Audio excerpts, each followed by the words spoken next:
Good morning, praise the Lord. ઈશ્વરનો આભાર માનતા આવો આજનું વચન જોઈએ અને આજના દિવસની શરૂઆત કરીએ. દ્રવ્ય તથા માન મારી પાસે છે, અચળ ધન તથા નેકી પણ છે. નીતિવચનનું પુસ્તક 8મો અધ્યાય 18મી કલમ. આજનો વિચાર. ખ્રિસ્તમાં અતિ પ્રિયવાલા મિત્રો, પ્રભુ ઈસુ ખ્રિસ્તના પવિત્ર પાવન નામમાં આપ સર્વને સવારની પ્રેમભરી સલામ. પરમેશ્વરનું વચન આપણને જણાવે છે કે આ બધું મારી પાસે છે. શું? દ્રવ્ય, માન, અચળ ધન. ચંચળ ધન નહીં કે જે આવે ને જાય, સ્થિર અચળ ધન અને નેકી.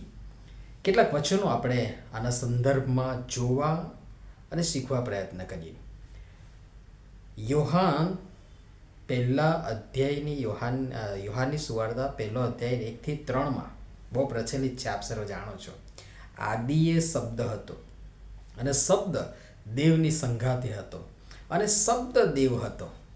તે જ આદિએ દેવની સંગાથે હતો, તેનાથી સઘળું ઉત્પન્ન થયું.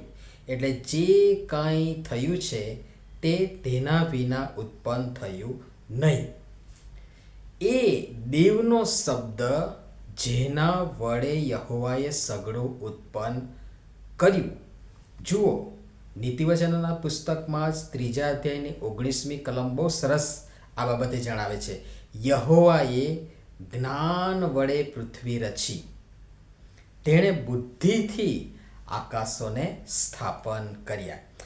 એ જ્ઞાન, બુદ્ધિ, ડાપણ શું છે? તો એના માટે નીતિવચનોનું પુસ્તક શરૂઆતમાં જ પહેલો અધ્યાયને 7મી કલમ અને આગળ પણ બીજા વચનો છે, આપણે જોઈશું. શું કહે છે? નીતિવચન 1:7. એ જ્ઞાન, ડાપણ, બુદ્ધિ શું છે? તો યહોવાનો ભય એ વિદ્યાનો આરંભ છે. હજુ તો શરૂઆત છે. મૂર્ખો જ્ઞાન તથા શિક્ષણને તુચ્છ ગણે છે. જેમ નવા કરારમાં પાઉલ કોરિન્થીયોના પહેલા પત્રમાં જણાવે છે, કોરિન્થીયોનો પહેલો પત્ર 1:18 તે મુજબ કે નાશ પામનારાઓને તો વધસ્તંભની વાત મૂર્ખતા જેવી લાગે છે, પણ ત્યાં નીચે જ બહુ સુંદર રીતે 2 જ્ઞાનની વાત પણ કરવામાં આવી છે. પહેલું, દેવનું પોતાનું જ્ઞાન અને 2, જગતનું પોતાનું જ્ઞાન. હવે કયું છે તો આપણે વિચાર કરવો પડે. 1 કોરિન્થી 1:21 લખ્યું છે એ પ્રમાણે, કેમ કે જ્યારે દેવે પોતાના જ્ઞાન પ્રમાણે નિર્માણ કર્યું હતું, તેમ જગતે પોતાના જ્ઞાન વડે દેવને ઓળખ્યો નહીં. બહુ અટપટું છે અને વિચાર માંગી લેવું છે, અભ્યાસ માંગી લેવું છે, પણ સમજવા પ્રયાસ કરશો. કેમ કે જ્યારે દેવે પોતાના જ્ઞાન પ્રમાણે નિર્માણ કર્યું હતું, તેમ જગતે પણ પોતાના જ્ઞાન વડે દેવને ઓળખ્યો નહીં. આ જગતનું જ્ઞાન. હવે આપણે જે જ્ઞાન, બુદ્ધિ, ડાપણની વાત જોવા માંગીએ છીએ, જેના વિશે પુસ્તકોના પુસ્તકો કદાચ ભરાઈ જાય તો પણ પાર ન આવે, તેને બહુ જ સંક્ષિપ્તમાં સમજાવતા પ્રભુના વચનો જ આપણને પૂરતા છે. બાકી માણસનું જ્ઞાન, જગતનું જ્ઞાન અને તેનું પરિણામ પણ વચન આપણને બતાવે છે અને એનાથી આપણે બધા પરિચિત છીએ. નીતિવચનનું પુસ્તક 9મો અધ્યાય અને 10મી કલમ પણ કહે છે કે યહોવાનું ભય એ જ્ઞાનનો આરંભ છે અને પરમ પવિત્રની ઓળખ એ જ બુદ્ધિ છે. આનાથી વિશેષ તો બીજું શું કહી શકાય? કેટલું સરસ! આ જ્ઞાન, આ બુદ્ધિ, આ ડાપણ દેવનો શબ્દ, દેવનું જ્ઞાન, જગતનું નહીં, એ જણાવે છે કે દ્રવ્ય તથા માન મારી પાસે છે, અચળ ધન તથા નેકી પણ છે.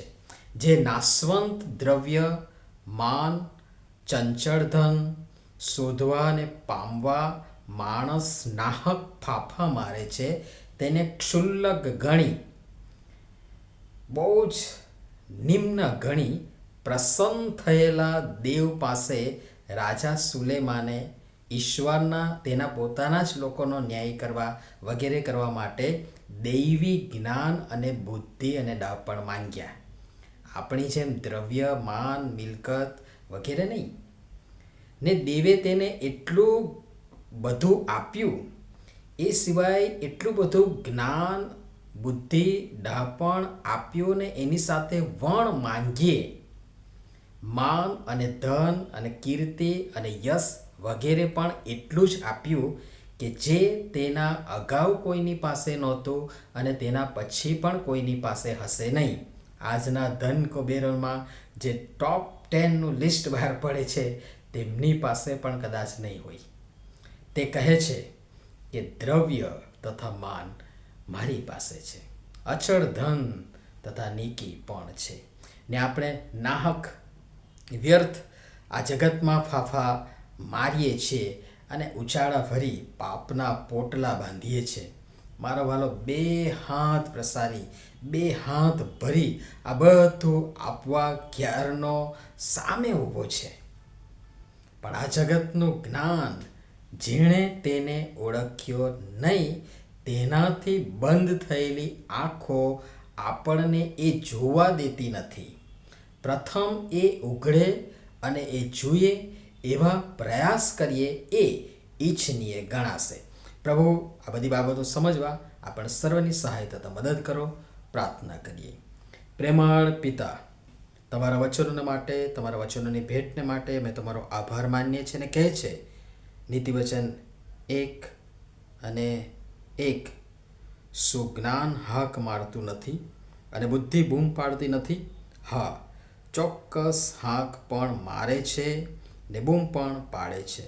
કિંતુ અમે તમારું દૈવી જ્ઞાન નહીં, શબ્દ નહીં, સત્ય નહીં, વચન નહીં, કિંતુ જગી જ્ઞાન અને વિદ્વતાથી ભરેલા ભાષણો, જેને કદાચ સંદેશ કહી શકાય નહીં, એને જ્ઞાન સમજી મૂર્ખ ઠર્યા. અમને ક્ષમા કરો ને અમને ભલે જગત મૂર્ખ ગણે પણ તમારામાં જ્ઞાની ગણાઈએ.